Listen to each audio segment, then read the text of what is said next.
आज हम बात करेंगे ट्रांसफ़र प्राइसिंग के बारे में। किसके बारे में सर? ट्रांसफ़र प्राइसिंग के बारे में। सर ट्रांसफ़र प्राइसिंग क्या होता है, क्यों होता है, क्या होता है, वो सब चीज़ें समझेंगे आज हम लोग। देखिए, अगर हम बात करें ट्रांसफ़र प्राइसिंग, किसके बारे में बात हो रही है सर? Transfer pricing. तो सर ट्रांसफ़र प्राइसिंग का सेंस क्या होगा, क्यों आई ट्रांसफ़र प्राइसिंग? ट्रांसफ़र प्राइसिंग का आप सीधा मतलब समझिए गोलमाल से। किससे? गोलमाल। कुछ तो गड़बड़ है, इसीलिए ट्रांसफ़र प्राइसिंग आया। सर ये गड़बड़ है, हाँ। तो इसको समझने के लिए आप तीन क्वेश्चन समझ सकते हैं। पहले क्वेश्चन में आपको समझा रहा हूँ विच, कैसी गोलमाल है सर, विच टाइप की, आप समझिए किस टाइप की गोलमाल के बारे में बात हो रही है। अगेन आप समझ सकते हैं वाई, ये गोलमाल है क्यों, ये गोलमाल है क्यों। और एक आया बेटा वेयर आपका, और वेयर में अभी थोड़ी देर बाद बताता हूं आपको। विच टाइप की, किस टाइप का गोलमाल हुआ है सर, किस टाइप का गोलमाल हुआ है। देखिए टाइप मतलब गोलमाल हुआ होगा आपका ट्रांजैक्शंस बेस, किसी ट्रांजैक्शंस को लेके ट्रांजैक्शन बेस कोई गोलमाल हुआ होगा। सर वो ट्रांजैक्शन बेस मतलब ट्रांजैक्शंस बेस करके उन्होंने क्या करने की कोशिश की होगी, तो ट्रांजैक्शन बेस करके उन्होंने या तो फिर लो सेल्स दिखाए होंगे, लो सेल्स दिखा दिए होंगे, लो सेल्स वॉल्यूम कर दिए होंगे, या लो सेल्स वैल्यू कर दी होगी, या इनकम को रिड्यूस कर दिया। ट्रांजैक्शन बेस में किस टाइप का, विच टाइप क्या हुआ, ट्रांजैक्शन बेस में किस टाइप का क्या हुआ, गोलमाल हुआ, समझते रहिएगा। किस टाइप का गोलमाल किए होंगे, लो सेल्स दिखा दिए होंगे, या फिर सर हाई एक्सपेंसेस कहीं दिखा दिए होंगे जिससे मेरी इनकम क्या हो जाए, कम हो जाए, या फिर मेरा एप्रोप्रिएशन कहीं गलत होगा। सर एप्रोप्रिएशन का सर क्या मतलब है? एप्रोप्रिएशन टू हेड ऑफिस, मान लीजिए जब मैंने की ब्रांच ऑफिस जो खर्चे एलोकेट करता है हेड ऑफिस को, क्या पता वो बहुत हाई दिखा दी हो, कुछ भी कर सकते हैं हम यहाँ पे। तो इस टाइप के ट्रांजैक्शंस में कुछ प्रॉब्लम कर दी गई। सर ये की क्यों गई, ये सब चीजें की क्यों गई, इस करने के पीछे रीजन क्या था सर? रीजन सिर्फ और सिर्फ इतना था, टू मिनिमाइज, कम करना चाहते थे हम, to minimize the tax liability, to minimize the tax liability, हम टैक्स लाइबिलिटी को कम करना चाहते थे। सर ये क्यों, मतलब सर टैक्स लाइबिलिटी कम कैसे हुई? एग्जाम्पल के लिए यहाँ पे हम एक क्रॉस कंट्री बॉर्डर लेते हैं, ये है आपका United kingdom and it is India. Example के लिए बस आपको समझना है, अगर अगर अगर इन दोनों कंट्री में किसी एक फर्म की, किसी एक इंटरप्राइज की स्टैब्लिशमेंट्स हैं, एज लाइक सर एप्पल यहाँ पे भी है एंड एप्पल यहाँ पे भी है, और इस कंट्री में टैक्स रेट है 20%, ना ना ना ना ना सर रियल लो, 40%, फॉरेन कंपनी के लिए कितना है 40%, एंड यूनाइटेड किंगडम में टैक्स रेट लगता है सर 5%। तो क्या चाहेगी इंडिया की एप्पल कंपनी, जो प्रॉफिट अपना अर्न की होगी, वो चाहेगी कि बुक्स ऑफ अकाउंट में प्रॉफिट कहाँ शिफ्ट हो जाए, यूके की है एप्पल कंपनी को। मतलब सर मान लीजिए head office appropriation to expenses है, हेड ऑफिस को कोई खर्चा एप्रोप्रिएट करना है जिसके लिए 2 लाख रुपए या 21 लाख रुपीज इसने इंडिया में खर्चा किए हैं, इसकी टोटल इनकम आ रही है 50 लाख रुपीज, इसने किए हैं खर्चे 20 लाख रुपीज में, ये अपनी इनकम दिखा रहा है 30 लाख रुपीज। क्यों? ये 20 लाख रुपए की इनकम को हेड ऑफिस के पास ट्रांसफर कर दे रहा है, जिससे इस पे बस 5% टैक्स लगे। अगर इंडिया में अगर ये इनकम ये ट्रांसफर नहीं करता तो इंडिया में किस वैल्यू पे टैक्स देना पड़ता? 50 लाख रुपए पे, और किस रेट से? हाई सर 40% के रेट से टैक्स देना पड़ता। इसलिए क्या होता है, बेसिक होता है कि जिस जगह टैक्स कम लग रहा होता है उस जगह अपनी इनकम को शिफ्ट करने की कोशिश करती है कौन? इंटरप्राइज। क्योंकि ये एप्पल और ये एप्पल एक्चुअल में तो है एप्पल सेम ही, इसको आगे मैं बताऊंगा एसोसिएट इंटरप्राइज आके रुके।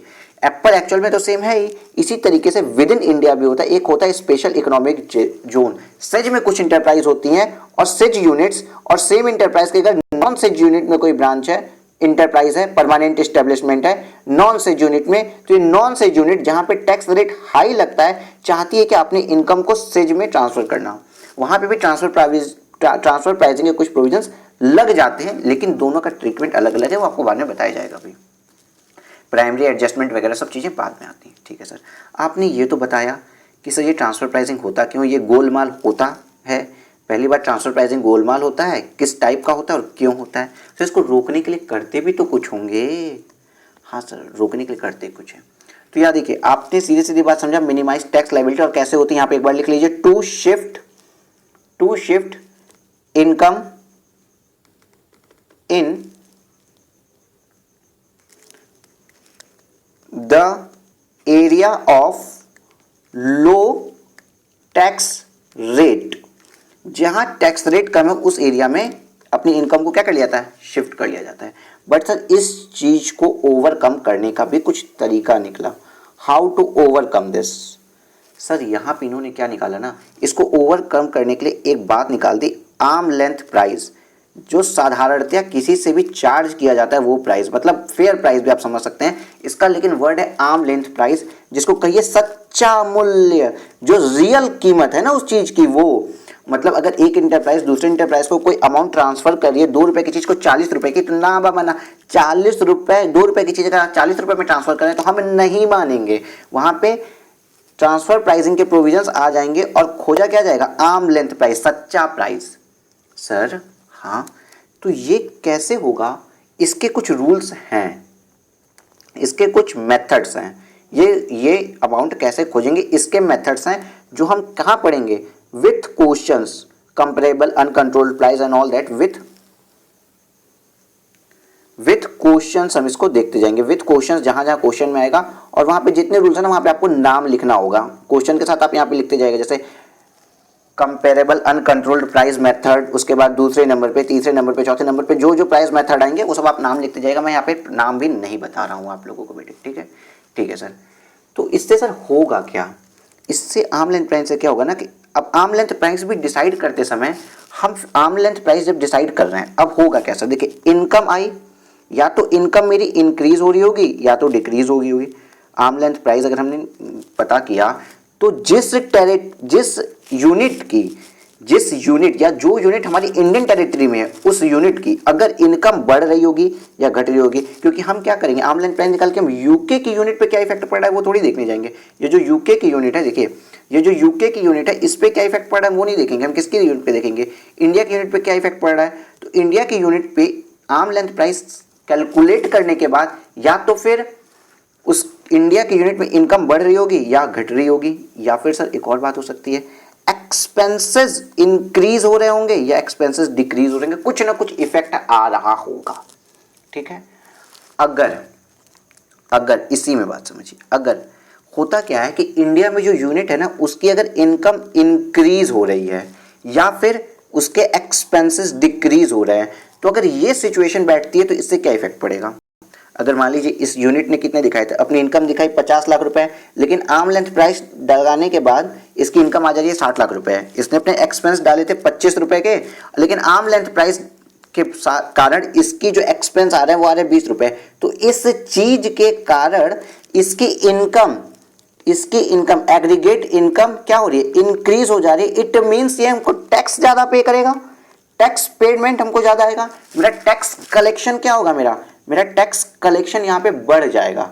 सर मेरा टैक्स कलेक्शन बढ़ जाएगा तो आर्म लेंथ प्राइस के प्रोविजंस को हम लगा देंगे। बट अगर उल्टा होता इसका, सर उल्टा मतलब इसका अगर ऐसा होता कि मेरी इनकम जो इंटरप्राइज ने पहले से दिखाई थी उससे कम हो जाती, मतलब 50 से मेरी इनकम 25 आ रही होती और मेरा एक्सपेंस बढ़ जाता, मतलब इन्होंने एक्सपेंस अगर 25 दिखाया था और आर्म लेंथ प्राइस पे हम जाते हैं तो एक्सपेंस 30 हो जाता है, तो इसका क्या इफेक्ट होता, इंडिया में मेरी इनकम कम हो जाती जिससे मेरा टैक्स का कलेक्शन भी कम हो जाता। देन हम इस चीज को इग्नोर कर देंगे, आर्म लेंथ प्राइस को हम नहीं लगाएंगे वहां पे। जो इंडस्ट्री ने बोला, जो भी एसोसिएट इंटरप्राइज ने किया, हम बस वही लेके चल जाएंगे, ठीक है। तो यहाँ पे आप लिख सकते हैं इट मीन्स, यहाँ पे क्या हुआ बेटा, इट मीन्स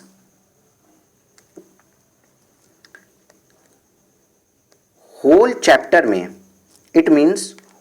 चैप्टर में जहां आपको गोलमाल दिखता है ना, जहां पे भी आपको गोलमाल दिखता है, गोलमाल को हमको एलिमिनेट करना होता है। क्या करना होता है, गोलमाल को एलिमिनेट करने की कोशिश करते हैं हम, ऐसे समझिए, गोलमाल को एलिमिनेट करने की कोशिश की जाती है, जिससे क्या हो, मेरा टैक्स का जो कलेक्शन है, टैक्स का जो मेरा क्या है कलेक्शन है, वो क्या हो जाए, टैक्स कलेक्शन मेरा इंक्रीज कर जाए। क्या हो जाए, टैक्स कलेक्शन इंक्रीज हो जाए। यहाँ पे गोलमाल रोकने की कोशिश क्यों नहीं की, क्योंकि टैक्स कलेक्शन इग्नोर क्यों कर दिया हम ट्रांसफर प्राइसिंग के प्रोविजन, क्योंकि टैक्स कलेक्शन मेरा डिक्रीज हो रहा था। क्या हो रहा था, डिक्रीज हो रहा था।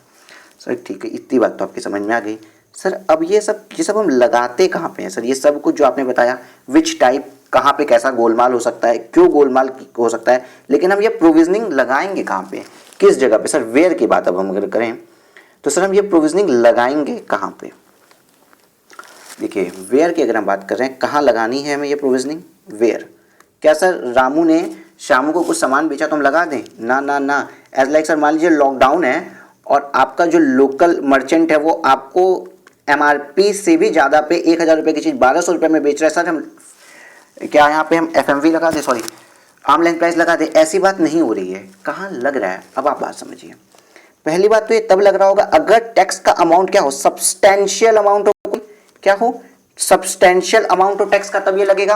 हाँ सर सब्सटेंशियल अमाउंट हो तब लगेगा। मतलब सब्सटेंशियल अमाउंट अगर टैक्स का बचाने की कोशिश की है, tax substantial amount of tax को अवॉइड करने की कोशिश की है ये, तो वहां पे लगेगा ये क्या चीज सर? ट्रांसफर प्रोविजन के प्रोविजन। ठीक है सर। और सर थोड़ा सा और बताओ ना। देखो जब मैंने आपको बताया 2 बॉर्डर की बात मैंने बताई थी जहाँ पे यूके और इंडिया लिया था, भाई इंडिया में अगर आप अपनी ब्रांचेस में ही अमाउंट को ट्रांसफ़र करते हो तो इनकम टैक्स पे आप चाहे जयपुर में पेमेंट करो या फिर महाराष्ट्र में पेमेंट करो, कोई फर्क नहीं पड़ता। इट मीन्स यहाँ पे क्रॉस बॉर्डर आ जाता है, क्रॉस बॉर्डर आ जाता है। इट मीन्स हम कहाँ पे लगा रहे हैं ट्रांसफर प्राइसिंग के प्रोविजन? जहाँ पे इंटरनेशनल ट्रांजैक्शंस आए हैं, कहाँ पे इंटरनेशनल ट्रांजैक्शंस आए हैं वहाँ पे लग रहे हैं ट्रांसफर प्राइसिंग के प्रोविजन। कहाँ पे लग रहे हैं सर? इंटरनेशनल ट्रांजैक्शंस आए हैं वहाँ पे ट्रांसफर प्राइसिंग के प्रोविजन लग रहे हैं, डोमेस्टिक पे नहीं लग रहे हैं। इसलिए मैंने आपको पहले वो क्रॉस बॉर्डर वाले एग्जाम्पल समझाया था, यूके और इंडिया का। ठीक है सर, इंटरनेशनल पे लग जा रहे हैं। तो सर क्या मतलब मिस्टर राम है यहाँ पे, ये कोई भी सैम से सामान खरीद रहे तो लग जाएगा? नहीं, सैम पता नहीं कौन है, राम पता नहीं कौन है, इन दोनों में भी तो कुछ रिलेशन होना चाहिए। तो वो बताया कहाँ पे लगेगा? इफ एसोसिएट इंटरप्राइजेस के बीच में ट्रांजैक्शन हो रहे हैं, एसोसिएट इंटरप्राइजेस के बीच में अगर ट्रांजैक्शन हो रहे हैं तो ही ट्रांसफर प्राइसिंग के प्रोविजंस लग रहे हैं सर। एसोसिएट इंटरप्राइजेस जिसमें से वन और मोर या एटलीस्ट वन, समझ लीजिए एटलीस्ट वन इंटरप्राइज जो होनी चाहिए वो आपके नॉन रेसिडेंट होनी चाहिए, जिससे कि आप टैक्स को क्या या इनकम को दूसरे कंट्री में शिफ्ट करने की कोशिश कर रहे हो तो कम से कम एक इंटरप्राइज नॉन रेसिडेंट होनी चाहिए। तो वहां पे क्या लगेगा आपका? एसोसिएट इंटरप्राइजेस का ट्रांसफर प्राइसिंग के प्रोविजंस लग जाएंगे। सर इसका क्या मतलब थोड़ा सा समझाओ सर। एसोसिएट इंटरप्राइज का मतलब समझाओ। अब एक नया टर्म आ गया सर एसोसिएट इंटरप्राइज। सर इसका क्या मतलब होता है? इसका मतलब समझिए ये एक इंटरप्राइज है एंड ये एक इंटरप्राइज है। ठीक है, ये है ए बी। ये अगर ए या बी में से किसी ने भी दूसरी फर्म में 26% और मोर 26% और मोर के वोटिंग राइट रखे हैं ना, वोटिंग राइट्स अगर होल्ड करके रखे हैं, जिसको आप शेयर्स भी कह सकते हैं, वोटिंग राइट्स अगर होल्ड करके रखे हैं तो they are called associate enterprises. अब ये डायरेक्टली हो या इनडायरेक्टली हो इससे मतलब नहीं है सर। इनडायरेक्टली का मतलब ऐसा हो सकता है कि इसने 26% डायरेक्ट नहीं होल्ड कर रखे हैं। यहाँ पे एक कंपनी थी जी में इसका 90% था और जी ने 90% ए का होल्ड करके रखा है। तो ऐसा हो सकता है कि अगर ये रूट नहीं भी है तो बी ने जी का 90% होल्ड करके रखा है और जी ने ए का 90% होल्ड करके रखा है। मतलब बी ने इनडायरेक्टली 81% तो ए का ही होल्ड करके रख लिया, 81%। तो ये इनडायरेक्टली भी एसोसिएट इंटरप्राइजेस बन जाती है। क्लियर है? हाँ सर, एसोसिएट इंटरप्राइजेस का मतलब समझ में आ गया।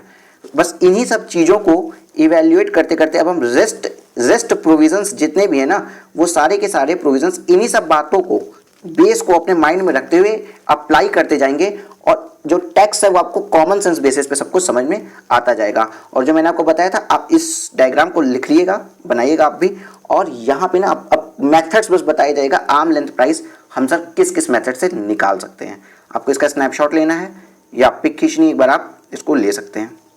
ओके, 3, 2, 1। आप इलस्ट्रेशंस सर्च करते हैं हम लोग, आप भी अपनी बुक में देखिए क्वेश्चंस। देखिए इस चैप्टर में थ्योरी बहुत ज़्यादा भरी पड़ी है, थ्योरी पोर्शन काफ़ी है बट आपको सब कुछ नहीं करना है। रीज़न बिहाइंड दिस कि सब कुछ कवर करना बहुत मुश्किल है, इसलिए जो आईसीआई क्वेश्चंस कर रही है, आईसीआई जो क्वेश्चंस कर रही है सिर्फ और सिर्फ हम उसी पे ध्यान देंगे हमेशा की तरह। बट सर इस टॉपिक में स्पेसिफिकली इस टॉपिक में आईसीआई ने क्वेश्चंस कम बहुत पूछे हैं। इस टॉपिक में जैसे सेफ हार्बर रूल्स तो है नहीं, अब नोटिफाइड नहीं है, हमारे डायरेक्ट टैक्स लॉ की बुक में भी आपको आईसीआई ने नहीं डाला हुआ है safe harbour rules and other things. जो सिलेक्टेड एनआर स्पेशल टैक्सेशन है, मतलब स्पेशल रेट्स के जो टैक्स लगा रखे हैं ना, वो सिलेक्टेड टॉपिक्स के पूछे हैं, जैसे कि infrastructure, depth fund and other topics. तो हमें क्या करना है, जैसे एक रईस पिक्चर आई थी, उसमें बोला था कि शहर को बचाते बचाते मोहल्ले को आग लगा दी। तो हमें सब कुछ कवर करने के चक्कर में जिस टॉपिक को आईसीआई पूछता है उस टॉपिक को लीव नहीं करना है। इवन हमेशा से स्मार्ट वर्क पे मैंने फोकस किया, हम सिर्फ और सिर्फ इस एरिया को कवर करेंगे जिस पे आईसीआई ने ऑलरेडी क्वेश्चंस बनाए हैं या कभी पूछे हैं। क्लियर है? बिल्कुल सर। आइए क्वेश्चन नंबर 1 देखें। एन इंडियन कंपनी, अभी तक कॉमन सेंस बेसिस पे बात करनी है। A limited an Indian company provide technical services to a company XYZ INC। आपको दिख रही है INC, it means foreign company है दूसरी वाली। हाँ sir. Located in NJA। Sir NJA के बारे में बात करते हैं। देखिए NJA के बारे में मैंने आपको पहले बताया है और मैं फिर से आपको बता देता हूँ NJA क्या है। ये अपना इंडिया, ठीक है। इंडिया में क्या है,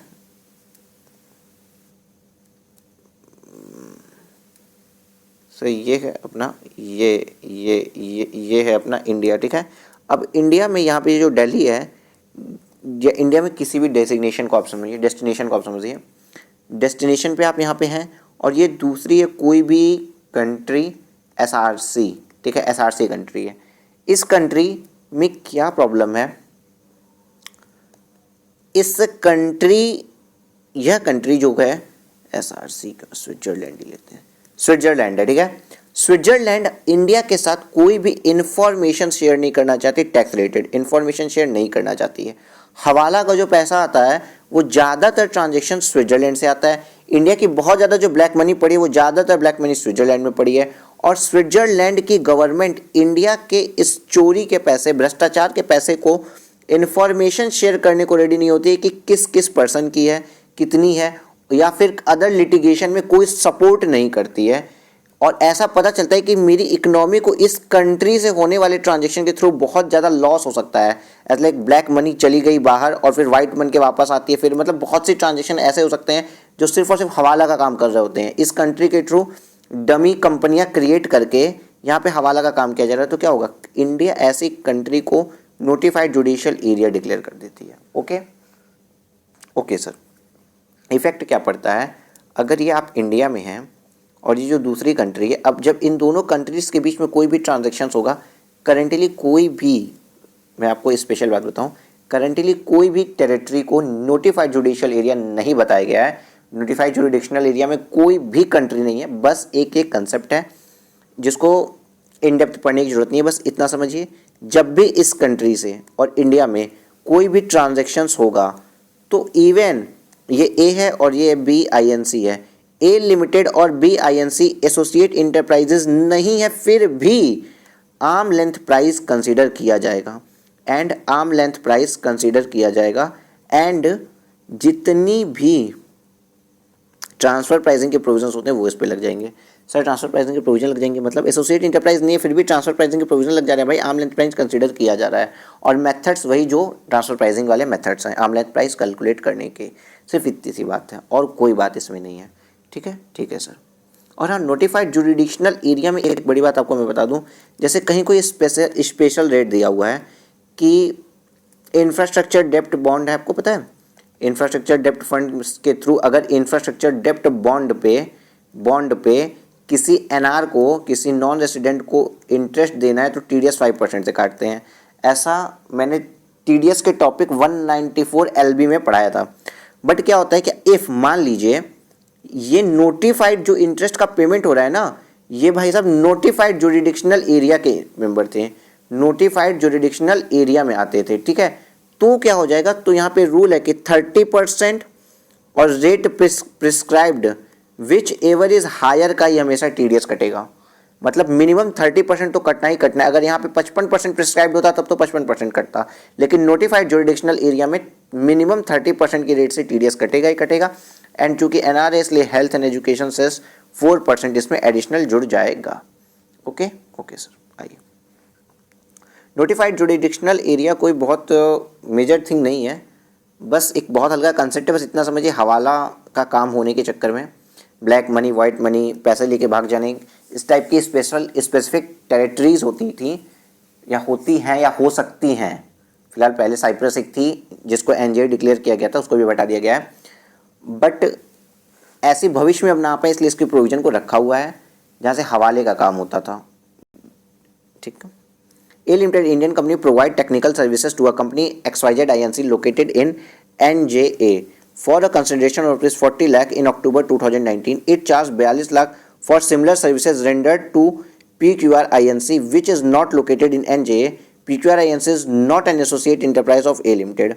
भाई साहब, हाँ सर जी, हुआ क्या है? चलिए, हुआ यही है, इस एरिया में आप देखिएगा ए लिमिटेड है, ए लिमिटेड ने NJA वाली कंपनी के साथ कोई डील की है और MJA में XYZ लिमिटेड है, XYZ INC है, ठीक है। इसको जब इसने काम किया तो कंसिडरेशन कितना हुआ? 40 लाख। और सेम दूसरे इंसान के साथ जब कर रहे हैं जो कि इसकी एसोसिएट इंटरप्राइज नहीं है, मतलब ये इंडिपेंडेंट प्राइस होगा, जो 42 लाख चार्ज कर रहे हैं। आप XYZ से 40 लाख चार्ज कर रहे हैं और किसी फॉर्म से 42 लाख चार्ज कर रहे हैं, तो और NJA में भले ही ये कंपनी आपकी एसोसिएट हो या ना हो, हम मान लेते हैं कि NJA वाली कंपनी आपकी एसोसिएट है, तो हम क्या लगाएंगे? फेयर आर्म लेंथ प्राइस हम लगाएंगे, सॉरी आर्म लेंथ प्राइस लगाते हैं हम। अब आर्म लेंथ प्राइस का पहला मेथड आप जानिए, कप, चाय का कप, सबसे इजी मेथड है कप। एक कप चाय पीना जितना आसान होता है उतना ही इजी वाला मेथड है। जो डायग्राम आपने बनाया था मेथड्स के आर्म लेंथ प्राइस के प्लस आपने कुछ ब्लॉक्स छोड़े थे, तो पहले में वहाँ पे जाके लिख लीजिए cup method.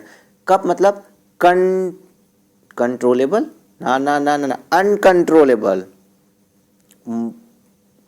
Comparable uncontrollable price, comparable uncontrollable price, जो कि अनकंट्रोल्ड कंपेयर्ड प्राइस है, वो होता है कप मेथड। तो यहाँ पे क्या हुआ? 42 लाख रुपए अनकंट्रोल्ड प्राइस था, एसोसिएट इंटरप्राइज नहीं थी, कोई एक दूसरे को डोमिनेट नहीं कर सकता था, तो NJA में XYZ INC को जो पैसा गया ना, मानेंगे वो भी 42 लाख का था, ठीक है, मानेंगे, सॉरी वो जो ट्रांजेक्शन था वो भी ट्रांजेक्शन 42 लाख पे हुआ होगा। बस इतना सा ये क्वेश्चन है। Discuss tax implication under section 94 read with 92C in respect of the above transactions or provision technical services of by A Limited to XYZ INC। बातें बहुत लिखी होती है लेकिन काम की बहुत कम होती है इस चैप्टर में। देखिए, XYZ INC is located in NJA. The transaction of the provision of technical services by way of Indian company A Limited would be deemed to be international transaction। अच्छा, इसकी फॉर्मेटिंग को थोड़ा समझिएगा। जब भी आप किसी ट्रांजेक्शन्स के बारे में लिख रहे हैं तो ट्रांसफ़र प्राइसिंग की कुछ पेट लाइन्स हैं, ट्रांसफ़र प्राइसिंग की कुछ पेट लाइन्स है। पहली बात, जिस ट्रांजैक्शंस के बारे में आप लिखने जा रहे हैं उस ट्रांजैक्शंस को लिखिए deemed to be, sorry deemed to be करें, डीम्ड टू बी लिख लीजिए, हाँ, it would be deemed to be an international transaction. मैं डोमेस्टिक बोलने वाला था, इंटरनेशनल ट्रांजैक्शंस पहले आप पहला लाइन ये लिखेंगे, वरना नंबर कट सकते हैं। उसके बाद क्या होगा? XYZ INC and A limited would be deemed to be associate enterprises. क्यों? बिकॉज ये NJA में है, ये भी बात यहाँ पे लिख दीजिएगा। Therefore the provision of transfer pricing would be attracted in this case। अब जब प्रोविजन ऑफ ट्रांसफर प्राइसिंग आ गए तो वो प्रोविजन क्या कहते हैं? The price of 42 lakh charge for a similar services from PQR INC being an independent entity located in non-NJA country can be taken into consideration for determining the arm length price as under comparable uncontrolled price। मतलब आप अगर किसी unknown को या फिर जिस ऐसी firm को इसने ट्रांजैक्शन किया जिसके प्राइस को ये कंट्रोल नहीं कर सकते थे, इंडिपेंडेंट फर्म थी, इंडिपेंडेंट थी, तो इस इंडिपेंडेंट फर्म को जो भी प्राइस चार्ज किया गया होगा माना जाएगा ना कि वो आर्म लेंथ प्राइस है। सर मतलब ये ए लिमिटेड है, ठीक है, और ये भी ए लिमिटेड की सब्सिडरी है, बट यहाँ पे ये कोई है जेड लिमिटेड। अगर सेम काम ए लिमिटेड, सेम गुड्स है, ये एक मोबाइल फ़ोन है, ये मोबाइल फ़ोन ए अपनी सब्सिडरी को अगर 50 रुपये में देता है तो यहाँ शक किया जा सकता है। लेकिन कोई अननोन इंसान आता है, कोई अननोन कंपनी है, उसको अगर ये 52 रुपये में सेम मोबाइल दे रहा है तो हम मानेंगे ना कि 52 रुपये इसका मोस्ट जेन्युइन प्राइस होगा जो अननोन से भी इसने चार्ज किया है।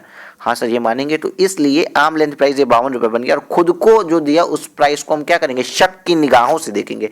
कैसे देखेंगे? हम शक करेंगे कहीं कुछ गड़बड़ी तो नहीं है, गोलमाल तो नहीं है यहाँ पे। तो यहाँ पे क्या था? 40 लाख रुपए का ट्रांजेक्शन था, बट आर्म लेंथ प्राइस हमने कितना बोला? 42 लाख, मतलब गोलमाल यहाँ पे था 2 लाख रुपए का। तो since ALP is more than, arm length price is more than transfer price, the ALP of 42 lakh would be considered to be the income arising from the international transaction between A Limited and XYZ Limited. It may be noted that the benefit of permissible variation between ALP and transfer price is not available in respect of transaction entered into with the entity of NJA. चलिए इससे अब next question पे आते हैं. Mister x ji जो है non resident individual is due to received interest of 5 lakh during March 2020 with a notified infrastructure डेप्ट fund. आप सबसे ऊपर मार्जिन पे लिखिए कि नोटिफाइड इंफ्रास्ट्रक्चर डेप्ट फंड से अगर किसी को नॉन रेजिडेंट को मिलता है, नॉन रेजिडेंट या फॉरेन कंपनी को अगर मिलता है क्या इंटरेस्ट, तो टैक्स रेट TDS रेट 5% होता है. ये बात आप लिख लीजिए. For exemption restriction 1047, he incurred expenditure amounting to ₹10,000 for earning such income. Assuming that X is resident of NJA, discuss the tax implication under section 94A. Read with section 115A and 194LB. दोनों में लगभग same बात लिखी है. बात क्या लिखी है उस पर अब हम जरा आते हैं. देखिए 115A पहले आपको बताऊं या मैं आपको पहले वो बताता हूं. 194LB स्पेस हैंग हो रहा है यार ये. देखिए 194LB TDS on interest paid या payment. Interest TDS on interest on infrastructure bond पे. ठीक है सर, इंफ्रास्ट्रक्चर बॉन्ड पे जो इंटरेस्ट का पेमेंट हुआ उस पे हम TDS काट रहे हैं. अब ये पेमेंट कौन किया है, पेयर कौन है सर? इंफ्रास्ट्रक्चर डेप्ट फंड ने ये पेमेंट की है. मतलब इंफ्रास्ट्रक्चर डेप्ट फंड ने अगर अपने बॉन्ड्स पे, इंफ्रास्ट्रक्चर डेप्ट फंड ने अगर अपने बॉन्ड्स पे इंटरेस्ट की पेमेंट की है, किसको? किसी फॉरेन कंपनी को या नॉन रेसिडेंट को, तो इसका TDS रेट 5% होता है. ये बात लिखी है 194LB में. ठीक है सर, 194LB में ये बात लिखी है. तो उसके बाद सर प्लस 4% तो कर देंगे बिकॉज ये NR है तो हेल्थ एंड एजुकेशन से ऐड हो जाएगा. जी हाँ सर, बट अगर ये बॉन्ड नोटिफाइड जुरिडिक्शनल एरिया के थ्रू हमें मिला, इंटरेस्ट का पेमेंट कहाँ किया? NJA में किया. तो मैंने भी बताया 30% तो हाईएस्ट स्लैब रेट है, उसका TDS रेट ही है. तो 5% की जगह किस रेट से TDS कटेगा? 30% प्लस 4%. आइए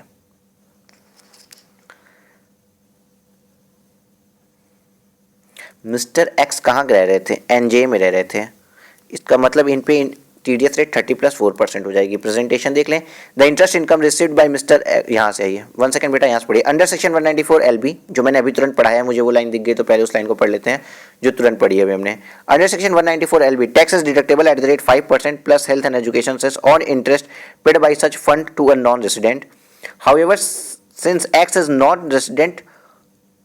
X is resident of NJA, tax would be deductible 30% plus health and education cess as per section 94A and not 5% specific rate under 194LB. मतलब 194LB में कहीं कुछ भी लिखा हो, notwithstanding anything contained in any act, ये line शुरू होती है 194LB की, तो कहीं कुछ भी लिखा हो मतलब नहीं है, इस पे TDS तो 30% से कटेगा. Okay. This is the account of the provision of section 94A subsection 5 which provide that notwithstanding anything contained in any other provision of this act where a person located in NJ entitled to receive a sum. NJ वाले person को क्या मिल रहा है? पैसा. India से जा रहा है कहाँ पे पैसा? NJ वाले टेरिटरी में. तो सम इनकम ऑफ अमाउंट और which tax is deductible under chapter 17B the tax shall be deemed to be the highest of the following. Highest किसका? मतलब हाईएस्ट किसका? The rate in force. मतलब यहाँ पे क्या था? रेट इन फोर्स 5% था, या फिर अगर मान लीजिए रेट इन फोर्स 30% होता. The rate is specified in the relevant provision of that. इस रेलेवेंट प्रोविजन में अगर कोई एक्ट रेट लिखा हो, मान लीजिए 15% लिखा है, यहाँ पे 3% लिखा है, या फिर 30%, विच एवर इज हायर. तो प्रेजेंट केस में तो भाई 5% ही लिखा था ना, तो 30% जाएगा. बट ये जो बहुत बड़ी गलती हो सकती है MCQ बेस के लिए, अगर यहाँ पे 30% से ऊपर कहीं 32% है तो फिर रेट इन फोर्स को ही लेंगे, तब 30% आप मत ले लीजिएगा, 32% लीजिएगा. MCQ देते समय क्या गलती होती है कि आपको ये 30% याद रह जाएगा. NJA में अगर है तो 30% TDS कटता है. आप देखोगे भी नहीं कि वहाँ पे पहले से उसने बोला है कि 35% का रेट इन फोर्स है, आप 30% पे टिक लगा के आ जाएंगे, OMR शीट भर देंगे, गलत हो जाएगा. इस चीज़ पे थोड़ा सा कॉशन दीजिएगा. ठीक है सर, ऊपर की लाइन तो सर आपने छोड़ दी। सर यहाँ पे बोला था ना 115A का भी रेफरेंस लेना है, 115A में भी वही बात लिखी है, देखिए the interest income received by mister X non resident from a notified infrastructure डेप्ट fund would be subject to the concessional tax rate 5% under section 115A on the gross amount of such interest income. Therefore, the tax liability of Mr. X in respect of such income would be 26,000 being 5% of 5 lakh plus health and education cess at the rate 4%. मतलब sir कुछ भी नया नहीं लिखा था। देखो थोड़ी सी आप बहुत इजी चीज़ है। आपने अभी तक 2 क्वेश्चंस में क्या देखा, एनजे का बेस उठा के आईसीआई ने क्वेश्चन पूछा, तो जिसमें एक बात ये लिखी थी कि एनजे में अगर आपने कोई पेमेंट किया है और उस पर टीडीएस काटना है तो 30% कटेगा मिनिमम या rate in force whichever is higher, और plus 4% health and education cess सरबार जुड़ता है। दूसरी बात, अगर आप इंडिया में और कोई दूसरी एसोसिएट इंटरप्राइज नहीं भी है और जिसके साथ आप ट्रांजेक्शन कर रहे हैं वो इंटरप्राइज एनजे में है तो deemed to be associate enterprise मान लिया जाएगा और आर्म लेंथ प्राइस का कैलकुलेशन होगा। रूल्स सारे के सारे ट्रांसफर प्राइसिंग के लग जाएंगे। आपने एक चीज़ पढ़ी, कंपेरेबल अनकंट्रोल्ड प्राइस क्या होता है सर, कप मेथड कहते हैं, जिससे आर्म लेंथ प्राइस निकालते हैं और ये इस तरीके से निकालते हैं कि जो मेरा अनरिलेटेड है या जो मेरी एसोसिएट इंटरप्राइज नहीं है, जनरल इंटरप्राइज है, उसको हम जिस रेट पे सेम गुड्स या सर्विसेज दिए होते हैं उसी की प्राइस को आर्म लेंथ प्राइस मान लिया जाता है क्योंकि वो अनकंट्रोल्ड प्राइस होता है। क्लियर है? क्लियर है। एक और चीज हमने पढ़ी सर, इंफ्रास्ट्रक्चर डेप्ट फंड अगर इंफ्रास्ट्रक्चर इंटरेस्ट देता है किसी एनजे पर्सन को, इंफ्रास्ट्रक्चर डेप्ट फंड अगर इंफ्रास्ट्रक्चर डेप्ट बॉन्ड पे इंटरेस्ट देता है एनजे में रेसिडेंट को, एनजे में रहने वाले किसी भी पर्सन को, तो उस पर उसको टीडीएस 30 + 4% से काटना पड़ेगा। जो स्पेसिफिक रेट 5% का है वो नहीं लगेगा। बस इतनी सी बात पढ़े थे बेटा, और इतनी सी बातों पे ही इलस्ट्रेशंस हैं। इलस्ट्रेशन 1 हो गया, इलस्ट्रेशन 2 हो गया, और अब एक्सरसाइज प्रॉब्लम स्टार्ट हो गई है। एक्सरसाइज प्रॉब्लम्स हम करते हैं